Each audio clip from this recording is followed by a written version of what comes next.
Morning ladies and gentlemen. So இந்த video வந்து எப்பவுமே எனக்கு தெரிஞ்சு டியூஸ்டே தான் வரும். இன்னைக்கு மண்டே மார்னிங் ரெக்கார்ட் பண்ணுறேன். டியூஸ்டே தான் உங்களுக்கு வரும். ஏன்னா வந்து 2 நாள் சேர்த்து வந்து வீடியோ ரெக்கார்ட் பண்ணி என்னெல்லாம் பண்ணுறேன் அப்படின்னு சொல்லிட்டு உங்களுக்கு சொல்கிறேன். And for happy morning, every morning வந்து உங்களுக்கு ஹாப்பியாக ஆரம்பிக்கணும். Like you want to start your morning very happily and you have to enjoy your day அப்படின்னா I'll tell you something. These are very simple things you can do to improve your daily life. Move out of depression. Morning எழுந்தோடனே phone நோண்டாதீங்க. நான் பயங்கரமாக phone நோண்டுறேன். So be away from smartphones. Prepare yourself of what you're going to do. I'm going to go to a temple, so I need to wear somewhere like little formal, not too casual. I'm picking a t-shirt right now and it's quite tough thing to do. Which one should I wear? Should I wear something which is going to be very warm, or should I wear something which is very light?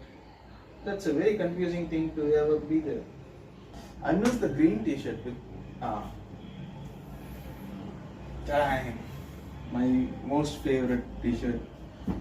I do have other t-shirts like this white one which I never wear a lot, so I'm thinking of wearing that.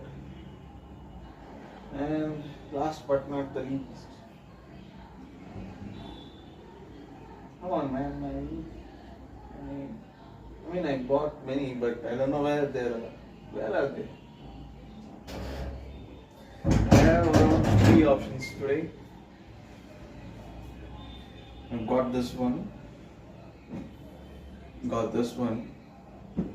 and that one, green one. So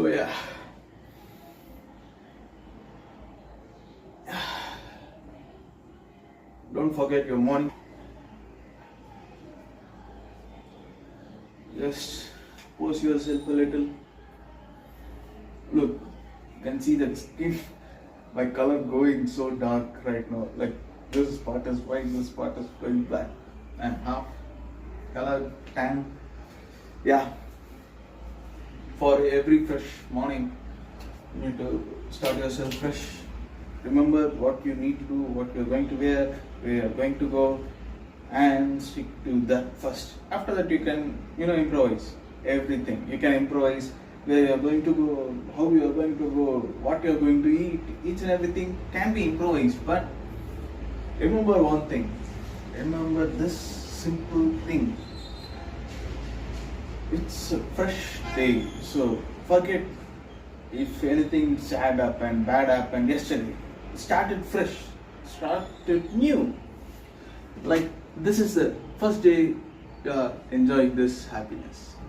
So ladies and gentlemen, I will catch you in another part of it. Bye. Again a happy morning மக்களே. So white color t-shirt போட்டிருக்கேன். And எல்லாருமே சொல்லுவாங்க இப்போ ஒரு song பிடிக்குன்னா maximum ஒரு 100 times 200 times கேட்பாங்கன்னு சொல்லிட்டு. But எனக்கு அப்படி இல்லை. நான் ஒரு சாங் பிடிச்சிருச்சுன்னா வருஷ கணக்கில் கேட்பேன். பிரேமம் ரிலீஸ் ஆனப்போ அதில் வந்து எனக்கு மெலன்கலியாக வந்து டிபார்ச்சர் தீம் அப்படின்னு சொல்லிட்டு பிரேமமில் இருக்க அந்த டிபார்ச்சர் தீமை கிட்டத்தட்ட ஒரு 2-3 வருஷமாக டெய்லி ஒரு நாளைக்கு ஒரு 5-7 10 வாட்டி கேட்பேன்.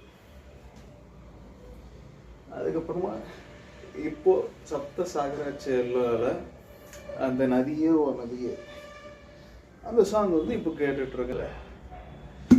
அண்ட் மலையாளத்தில் வந்து பிரேமம்னா இன்னொன்று பிரேமம் நல்லா இருக்கும். பிரேமுலுவில் சாங் கன்றாவே இருக்கும். ஒரே ஒரு தீம் தான் எனக்கு ரொம்ப பிடிக்கும். அதில் வந்து அவங்க அந்த சிம் கார்டு எடுத்து கொடுத்துட்டு போயிடுவாங்கல்ல. ஸோ அந்த சீனில் அந்த பிஜிஎம் எனக்கு ரொம்ப பிடிச்சது. மூவியை நீங்கள் பார்க்கணும்னா 1 to 2 times தான் அந்த பிரேமில் போக முடியும். பட் பிரேமம் அப்படி இல்லை. கரெக்டாக நீங்கள் டெய்லியும் பார்க்கலாம், பார்த்துட்டே இருக்கலாம், அப்படியே என்டர்டெய்னிங்காக இருக்கும். அந்த மாதிரி ஒரு படம் தான் பிரேமம்.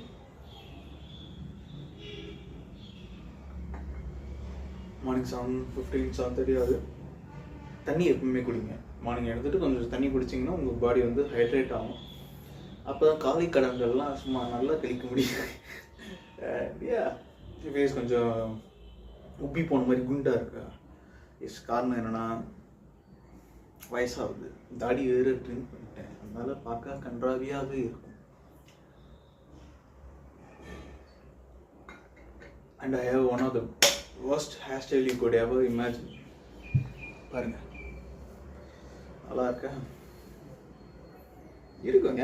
நான் இப்படி பண்ணி மேக்கப் பண்ணிட்டு இருக்கேன், இல்லைன்னா கேவலமாக இருக்கும். And it's a fine Tuesday morning.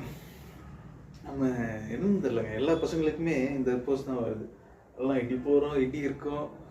இல்லை அது இடி வரது வந்து லைக் அடி அந்த ஒரு இது கொடுக்குதுன்னு நினைக்கிறேன் எல்லாருக்குமே. அது ஏன்னு தெரில. டிஷர்ட் நல்லா இல்லைங்க எனக்கும் தெரியுது. வெறும் பிளெயின் ஒயிட்டாக இருந்தாலே நல்லாயிருக்கும். பட் நடுவில் இது போட்டு கன்றாவியை வச்சு ஷைன் அப்படின்னு இருக்குது. பட் டிமார்ட்டில் இதுதான் இருந்தது. ஆனால் அந்த ஒயிட் டிஷர்ட்ஸ் எனக்கு பிளெயின் டிஷர்ட்ஸ்லாம் 99 rupeesக்கு டிமார்ட்டில் இருக்கும். அதே பை பண்ணிக்கலாம் நீங்களாம். நானும் அதான் பை பண்ணுறேன். அதே நல்லா இருக்குது. அந்த கிரே கலரில் ஒன்று வச்சுருக்கேன். சாயம் போனது தெரியாது, அதே கலரில் தான் இருக்கும். ட்ரைபாட் எல்லாம் இருந்தால கோணலாக இருக்குது, கண்டுக்காதீங்க. எஸ்,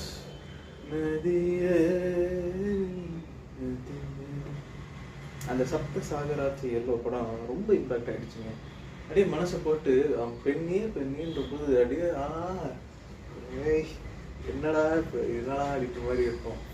தேவங்கள நீங்கள் என்னன்னாலும் சொல்லுங்கள், ஒரு சாங்குமே வந்து அவ்வளோ க்ரேஷியஸாக இருக்கும். மலரேவும் சரி, மலரையெல்லாம் வந்து அப்படி இருக்கும். ஆலுவா, அந்த ஆலுவா சாங் இருக்குல்ல, ஆலுவா பிள்ளைகிறது இருக்கு, அந்த சாங்குமே சரி, எல்லா சாங்குமே வந்து பிரேமங்க ரொம்ப பியூட்டிஃபுல்லாக இருக்கும் எனக்கு. எக்ஸப்ட் ராக்கான் குத்து நான் எப்பவுமே சொல்லுவேன், எனக்கு ராக்கான் குத்து பிடிக்காது. அண்ட் எஸ், அதில் நல்ல டான்ஸ் பர்ஃபார்மன்ஸ் எல்லாமே சைக்கிள் அது நல்லா இருக்கும். But it's not for me. ஏன்னா நான் அந்த ரொமான்ஸ் அடின்னு எதிர்பார்ப்பேன். ஸோ எஸ், அண்ட் பிடிச்ச படம் லைக் ஒரு படம் இருக்குன்னா அந்த படம் பிடிக்கணும், அந்த படத்தில் இருக்கிற பாட்டு பிடிக்கணும், அதில் படத்தில் இருக்கிற கேரக்டர்ஸ் பிடிக்கணும், அந்த படம் ரீவாட்சபிளாக இருக்கணும். ஒன் டைம் மட்டும் தான் வாட்ச் பண்ணுற மாதிரி இருக்கக்கூடாது, ரீவாட்சபிளாக இருக்கணும். ரீவாட்ச் பண்ணிவிட்டு அதை ஷேர் பண்ணும்போது எல்லாருமே அதை பார்த்து ரசிக்கணும். லைக் இவ்வளோ யூனிக்காக ஒன்று இருக்குது, இது ரொம்ப அழகாக இருக்குது, thank you for like suggesting this மூவின்ற மாதிரி இருக்கணும். அது மாதிரி ஒரு படம் தான் மெய்யழகன். எனக்கு one of the favourite movies right now. Meiyazhagan பிடிச்சிருந்தது. அதுக்கு முன்னாடி நான் வந்து கடைசியாக வேற ஒரு படம் பார்த்தேன், நல்லா இருந்தது. பட் படம் பேர் மறந்துட்டேன். ஸோ அது ஞாபகம் வரும்போது நான் சொல்கிறேன். யா, நம்மளுக்கு என்னென்னா ரீவாட்சபிள், ரீவிசிட், ரிமெம்பரன்ஸ் நல்லா இருக்கணும். அது பண்ணும்போது அது போர் அடிக்கக்கூடாது. முக்கியமாக ஃபார்வர்ட் பண்ணுற இந்த இதெல்லாம் வந்து இது சண்டை ரொம்ப போட்டுமே இருப்பான், ஃபார்வர்ட் அப்படின்லாம் எந்த இதுவுமே இருக்கக்கூடாது. அவ்வளோ ரீவாட்சபிளாக இருக்கணும். அப்படிப்பட்ட ஒரு படம் வேணும். அதுக்கு நெக்ஸ்ட்டு கீத கோவிந்தம்னு சொல்லிட்டு ஒரு படம் இருக்குது. எஸ், கீத கோவிந்தமில் இல்கிம் காதலி அது ஒன்று. அந்த வேறு என்ன சாங் இருக்குது, ஒச்சிந்த மண் இருக்குன்னு நினைக்கிறேன். அது ஒரு ரெண்டு சாங் தான் எனக்கு ரொம்ப பிடிச்சது கீத கோவிந்தமில். வேறு என்ன பிடிக்கும் அதில்? அதுக்கு நெக்ஸ்ட் வந்து டியர் காம்ரேட் சொல்லிட்டு ஒரு வந்து விஜய் தேவர்கொண்டா அவன் சொல்கிறது விட்டுறாங்க, மரியாதை இருக்குது. பட் நான் கேஷுவலாக பேசுகிறதுனால அடுத்து விஜய் தேவர்கொண்டாது வந்து அந்த டியர் காம்ரேட்டில் கிரகிரான்னு சொல்லிட்டு ஒரு சாங் இருக்குது. அதில் நடுவில் அந்த மெலடி போர்ஷன் இருக்கும், நீ போகும் தூரம், அந்த மாதிரி ரொம்ப பியூட்டிஃபுல்லாக இருக்கும். ஸோ அந்த பாட்டு எனக்கு அதில் ரொம்ப பிடிக்கும். அண்ட் ரஷ்மிகா அதில் பார்க்கறதுக்கு கொஞ்சம் நல்லாயிருக்கும். That's the only movie. அது கீத கோவிந்தம், இந்த இது படம், அப்புறமா பெல்லிச்சப்புழு வந்து நான் பார்த்தேன், நல்லா இருந்தது. வேறு என்ன படம் இருக்குது? அவ்வளோதாங்க. எனக்கு இந்த மாதிரி படம் அதுதான் பிடிக்கும். லைக் சிம்பிளாக இருக்கணும், ஹோல்சமாக இருக்கணும். எஸ், வேறு என்ன படம் பார்த்தேன்? மலையாளத்தில் கடைசியாக நான் பார்த்த படம் வந்து ஐடியா இல்லை இப்போ. அதுதான் வந்து பிரச்சனை. ஏன்னா நிறைய படம் பார்க்குறேன், மறக்கிறேன். ஸோ அண்ட் எஸ், நீங்கள் பயங்கரமாக வந்து ஒரு த்ரில்லிங், ஒரு கொடூரமான ஒரு படம் பார்க்கணும் அப்படின்னு சொல்லிட்டு வந்துச்சுன்னா சிக்காரியை பாருங்கள். சிக்காரி பயங்கரமாக இருக்கும், 1 and 2. நீங்கள் அதை பாருங்கள். நான் போய் பிரேமம் பார்க்குறேன். நான் எக்ஸாம் இருக்குது, எக்ஸாம் எழுதி முடிச்சுட்டு சந்திப்போம். Bye bye.